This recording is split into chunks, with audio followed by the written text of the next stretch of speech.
Welcome बच्चों। आज शुरू करने जा रहे हैं हमारी अगली क्लास चैप्टर मोशन की क्लास 9th के लिए।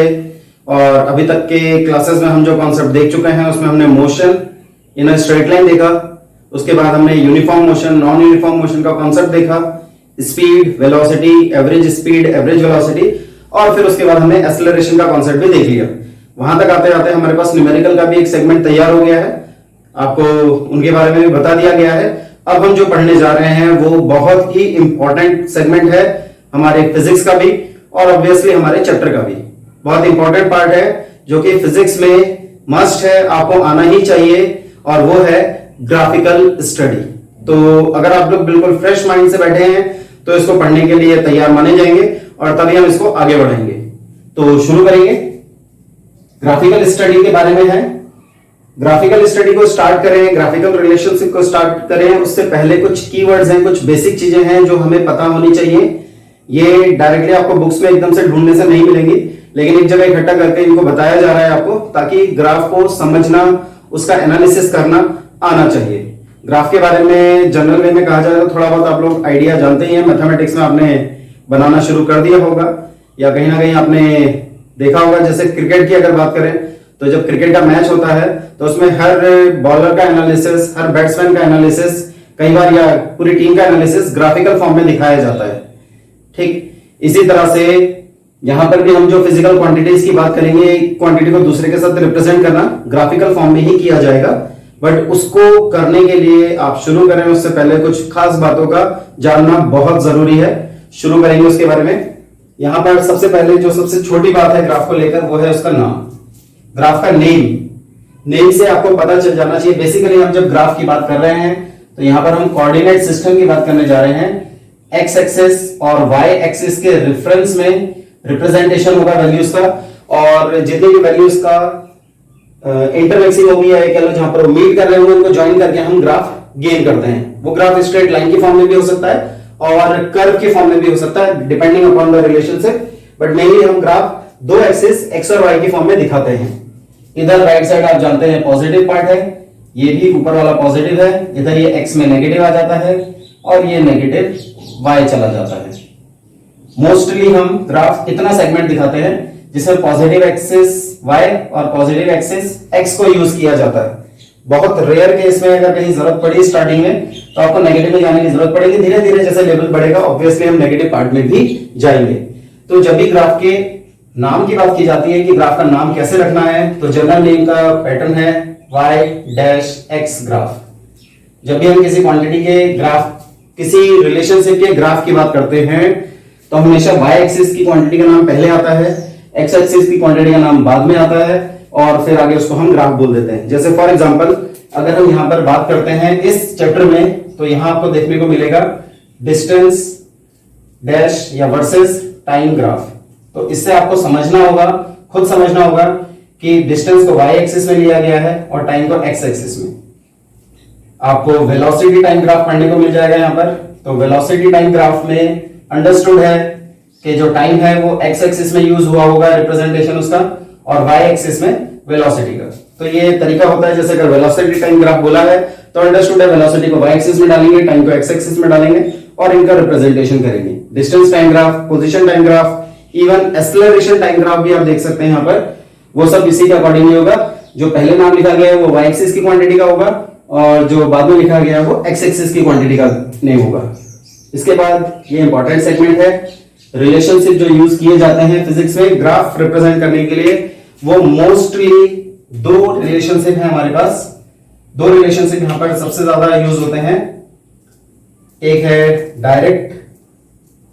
Directly proportionality, proportionality means relationship, या डायरेक्टली प्रोपोर्शनल भी बोलते हैं हम। चलो प्रोपोर्शनल ही लिख देते हैं इसको, जो ज्यादा सिंपल है उसी को फॉलो करेंगे, प्रोपोर्शनल। और दूसरा आता है, बिल्कुल आपके दिमाग में क्लिक कर ही रहा है, इनवर्सली प्रोपोर्शनल।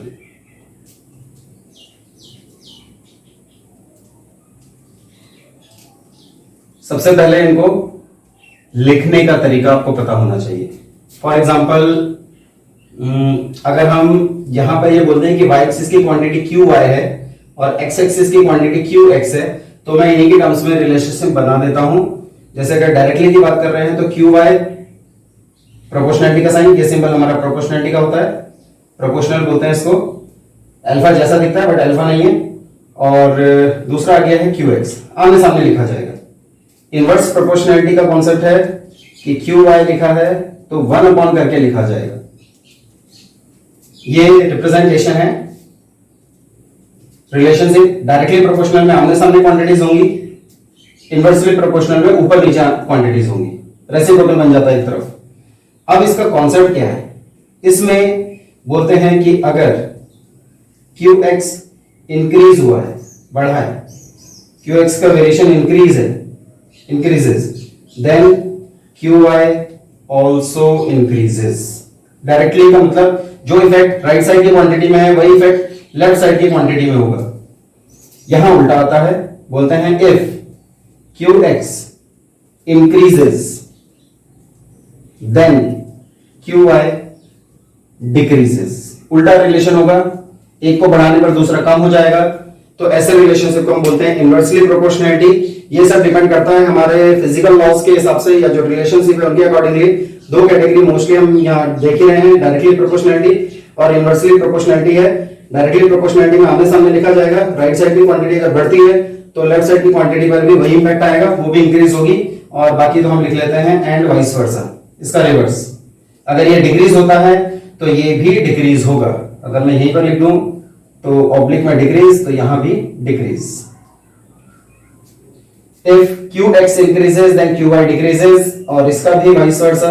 यहां पर क्या इफेक्ट है कि अगर QX को आपने इंक्रीज किया है तो QY डिक्रीज हो जाएगा, अगर QX को डिक्रीज किया गया है तो QY इंक्रीज हो जाएगा। ये हमारे रिलेशनशिप हैं। इसमें रिवर्स रिलेशनशिप आ रहा है, इनवर्स आ रहा है, इसलिए नाम इनवर्सली प्रोपोर्शनलिटी दिया है।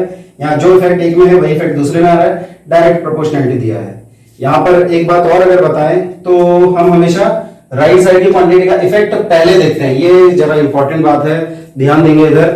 हमेशा राइट साइड की क्वांटिटी का इफेक्ट हम पहले देखते हैं और उसका इंपैक्ट या उसका जो असर आता है वो लेफ्ट साइड वाली क्वांटिटी पर उसके बाद देखा जाता है।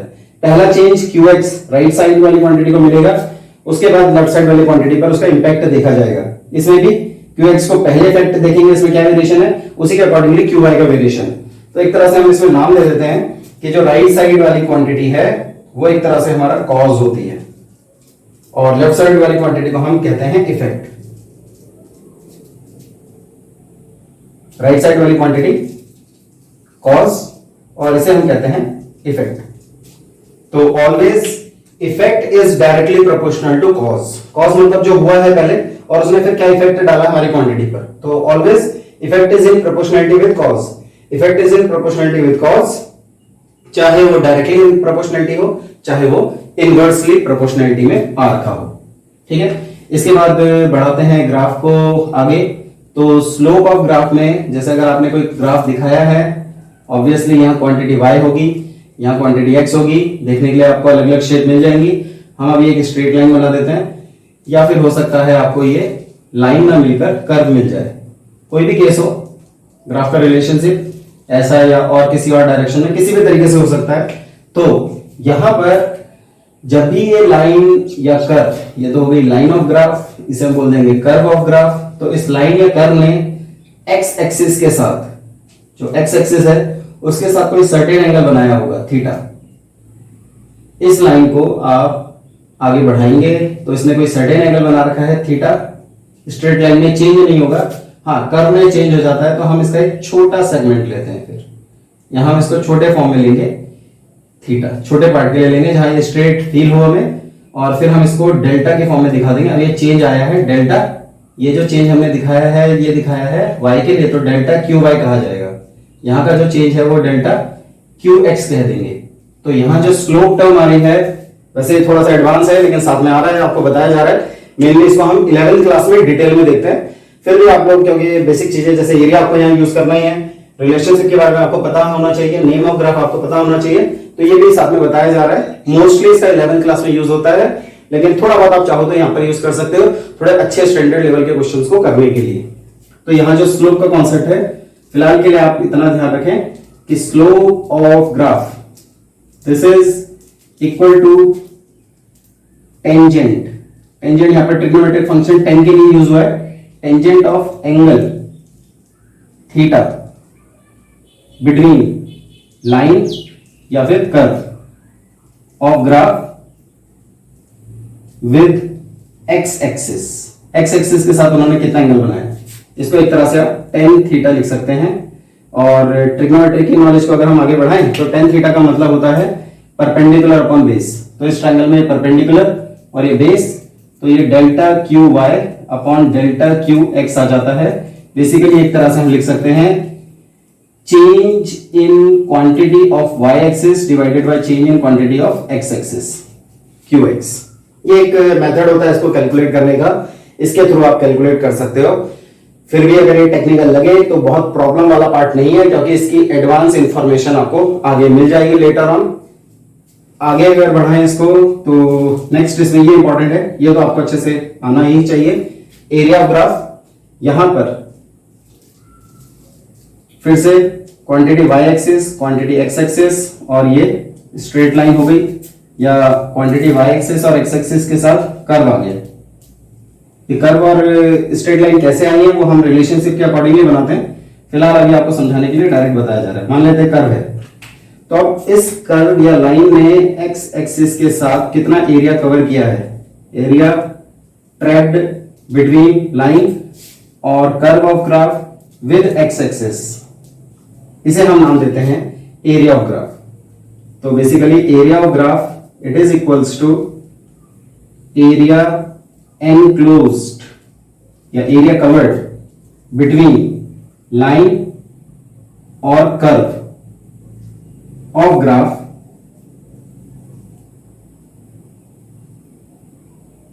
And X axis. X axis और लाइन या कर्व ऑफ ग्राफ के बीच में जो एरिया कवर हुआ है, ट्रैक हुआ है, उसे हम नाम देते हैं एरिया ऑफ ग्राफ। बहुत सारी क्वांटिटीज हमें डायरेक्टली इस ग्राफ के थ्रू मिल जाती है, जैसा कि आप आगे आने वाले क्वेश्चंस में देखेंगे।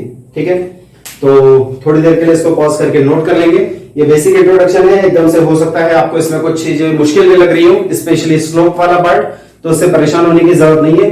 धीरे धीरे जब हम इनका यूज करेंगे, ये यूटिलाइजेशन में आएंगी, आपको ये चीजें इजीली क्लियर होती चली जाएंगी। तो अगर फर्स्ट इंस्टेंस में आपको ये थोड़ा परेशान कर भी रहा हो तो ज्यादा परेशान होने की जरूरत नहीं है। एक बार दोबारा से वीडियो को चलाकर दोबारा से एक बार रिवाइज कर सकते हैं, और फिर आगे आने वाले टॉपिक्स में, क्वेश्चंस में हम जब इनको देखेंगे तो वहां ये बेहतर तरीके से आपको समझ में आएगा।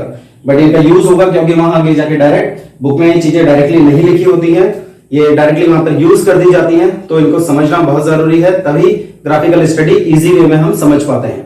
इसलिए ये बताया गया है। थोड़ी देर के लिए आप इसको पॉज करके नोट कर लेंगे, फिर हम इसको आगे बढ़ाएंगे।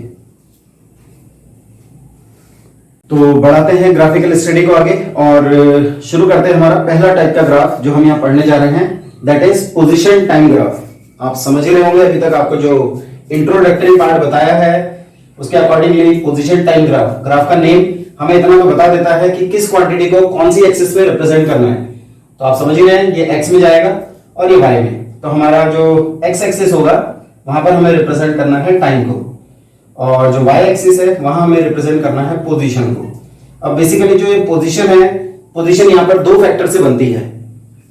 अगर आप पोजीशन की बात कर रहे हैं तो पोजीशन में हम डिस्टेंस की भी बात करते हैं और डिस्प्लेसमेंट की भी बात करते हैं। दोनों का डिफरेंस हम पहले पढ़ चुके हैं।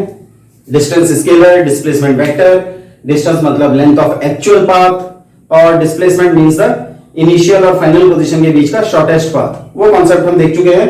यहां पोजीशन वर्ड अगर कहीं लिखा है तो ये डिस्टेंस टाइम ग्राफ भी हो सकता है, डिस्प्लेसमेंट टाइम ग्राफ भी हो सकता है, अगर ये मेंशन नहीं है तो।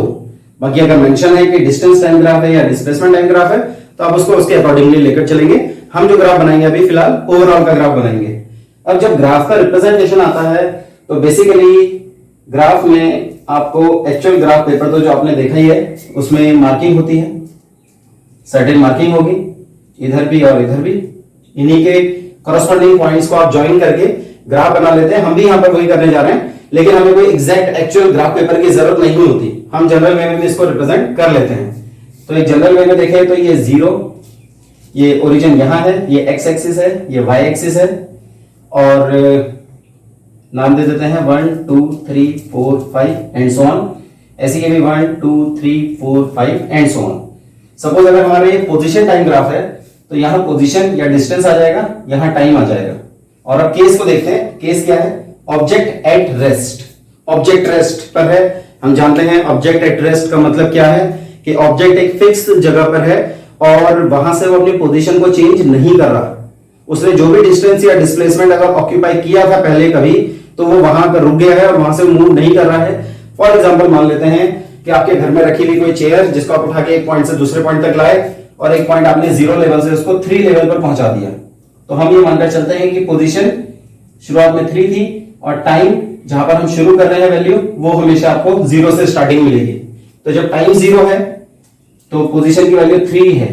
ऐसे ही जब टाइम 1 हुआ तो पोजीशन अभी भी 3 है। जब टाइम 2 हुआ पोजीशन अभी भी 3 है। टाइम 4 हुआ 3 हुआ तो भी पोजीशन 3 है। टाइम 4 हुआ तो भी पोजीशन 3 है। टाइम 5 हुआ तो भी पोजीशन 3 है। मींस पोजीशन चेंज नहीं हो रही है, यानी कि ऑब्जेक्ट किसमें है? रेस्ट पर। तो इस बात को हम ग्राफ में अगर रिप्रेजेंट कर लें तो टाइम 0 पर ये हमारा पॉइंट है। टाइम 1 पर पोजीशन अभी भी 3 है, तो इसको आगे बढ़ाएंगे, इसको ऊपर बढ़ाएंगे, ये हमें पॉइंट मिल जाएगा करस्पॉन्डिंग पॉइंट। फिर 2 के लिए इसको और आगे बढ़ा दो, ये पॉइंट हो गया। 3 के लिए और आगे बढ़ा दो, 4 के लिए और आगे बढ़ा दिया, 5 के लिए और आगे बढ़ा दिया और इस तरह से बहुत सारे पॉइंट्स मिल गए। ये तो अगर मैं ऐसे बनाने लगूं तो बहुत टाइम लगता है, कॉम्प्लिकेटेड हो जाता है। आपको इतने सबको ध्यान में रखने की जरूरत नहीं है। आपको तो इन सभी पॉइंट्स को ज्वाइन करके एक सीधी लाइन जो भी आपको मिल रही है उसे ड्रॉ कर देंगे। तो बस यही हमारा ग्राफ होगा। ये जो इस तरीके से आपने ग्राफ बना दिया बिल्कुल पैरेलल होना चाहिए, एग्जैक्टली पैरेलल होगा विद टाइम एक्सिस के साथ। टाइम एक्सिस के साथ एकदम पैरेलल है, तो इस बात को इंडिकेट कर रहा है कि पोजीशन जितना टाइम 0 पर थी उतना टाइम बढ़ते हुए अभी भी वही है, यानी कि पोजीशन में किसी भी तरह का चेंज नहीं आया। And that means object is at rest. तो this is the way how we represent object at rest in graphical form. दूसरा आता है object moves with uniform speed. Uniform speed से अगर मूव कर रहा है तो इसका मतलब equal distance in equal time interval ले रहा होगा। तो अगर हम इसको थोड़ा सा यहां से बदल दें तो ये कुछ इस तरह से आएगा। मान लेते हैं इस बार हम ये मानकर चलते हैं कि ऑब्जेक्ट की पोजीशन भी 0 थी, position is also 0, time is also 0। तो 0 0 पर ये हमारा कॉरेस्पॉन्डिंग पॉइंट होगा।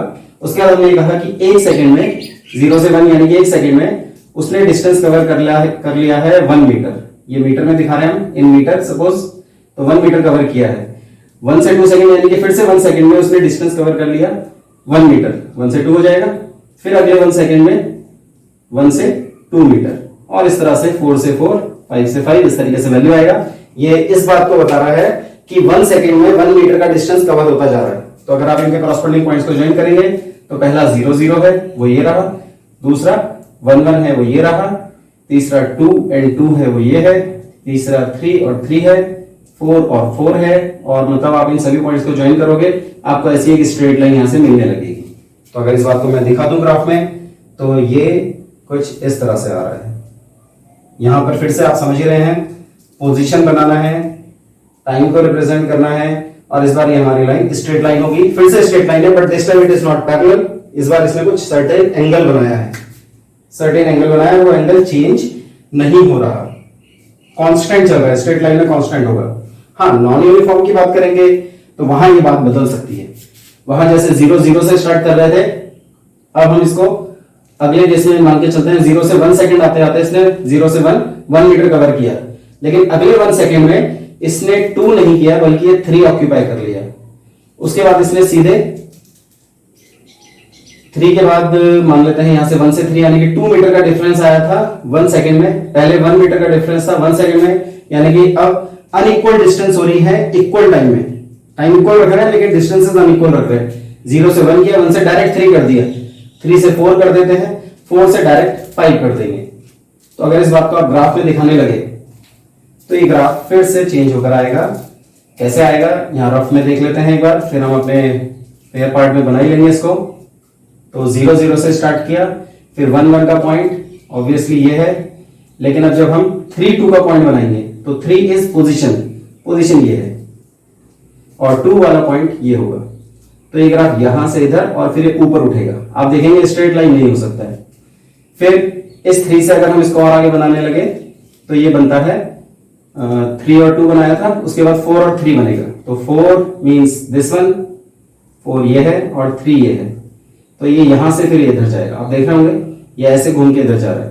फिर 4 से 5 हमें ये मिलेगा और 3 से 4 ये मिलेगा, ये फिर यहां से ऊपर चला जाएगा। मीन्स ये घूमेगा, कर्व होगा, स्ट्रेट लाइन नहीं आएगा। कैसा भी बनाओ स्ट्रेट नहीं होना चाहिए, इस तरह का कर्व फॉर्म में आता है। ये इंडिकेट करता है नॉन यूनिफॉर्म मोशन को। नॉन यूनिफॉर्म स्पीड के साथ आ रहा है, ऑब्वियसली यहां पर पोजीशन है और टाइम है। मैं फिर बता दूं, पोजीशन की जगह डिस्टेंस और डिस्प्लेसमेंट दोनों में से कुछ भी हो सकता है। जैसे अगर स्पीड की बात कर रहे हैं तो ऑब्वियसली यहां डिस्टेंस होगा, नॉन यूनिफॉर्म वेलोसिटी की बात करेंगे तो यहां पर आपको डिस्प्लेसमेंट लिखना होगा, बस इतना फर्क आएगा। और दूसरी बात, यहां पर ये जो एंगल है ये बदलता है, कंटिन्यूअसली चेंज होता रहेगा। नॉन यूनिफॉर्म की ये कैटेगरी है। तो uniform motion, straight line starting from origin. Non uniform other than straight line means curve हो सकता है, वो इर्रेगुलर कर्व भी हो सकता है, वो डेफिनेट डायरेक्शन का कर्व भी हो सकता है। That will depend upon the type of motion, बहुत सारे वेरिएशन होते हैं उसमें। उसके बाद यूनिफॉर्म मोशन को जो ये हमने बनाया है इसको भी थोड़ा सा दो कैटेगरी में देख लेते हैं कि एक है जीरो इनिशियल पोजीशन का केस, तो हम बना ही चुके हैं। Zero initial position means position starting में, इनिशियल मींस जहां टाइम जीरो है वहां से हमने पोजीशन को जीरो दिखाया, तो इस तरह से बनाएंगे। नॉन जीरो पोजीशन है इनिशियल पोजीशन, तो यहां जरा ध्यान देंगे, टाइम और पोजीशन का ग्राफ बनाने जा रहे हैं। इसको आपको जीरो से नहीं दिखाना है। Initial position is other than zero. Other than zero means ज्यादातर केस में पॉजिटिव दिखाते हैं, तो ऊपर से स्टार्ट होगी। जब टाइम जीरो है तब भी सर्टेन पोजीशन है, इसको आप यहां से स्टार्ट करेंगे। ये हमारा ग्राफ होगा with certain non zero initial position या non zero Y axis quantity कह सकते हो आप। इस बार हमारा जो रेफरेंस टाइम एक्सिस होगा थोड़ा ऊपर शिफ्ट हो जाता है और एंगल हम यहां से दिखाएंगे। इसमें भी ऑब्वियसली स्ट्रेट लाइन में एंगल कांस्टेंट है, चेंज नहीं हो रहा, वो यहां पर भी है। बस फर्क है कि यहां इनिशियल पोजीशन को हमने जीरो दिखाया, second one is having non zero initial position, कोई सर्टेन वैल्यू थी जब टाइम जीरो था तभी उसके पास कुछ पोजीशन की वैल्यू रही थी, उसी के अकॉर्डिंगली हमने एक ग्राफ।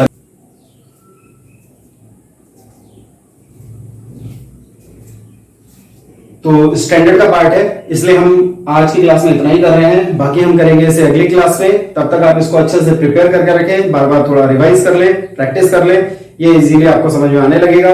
और जब फिर क्वेश्चंस करने की बात आएगी तो ये आपको हेल्प भी करेगा।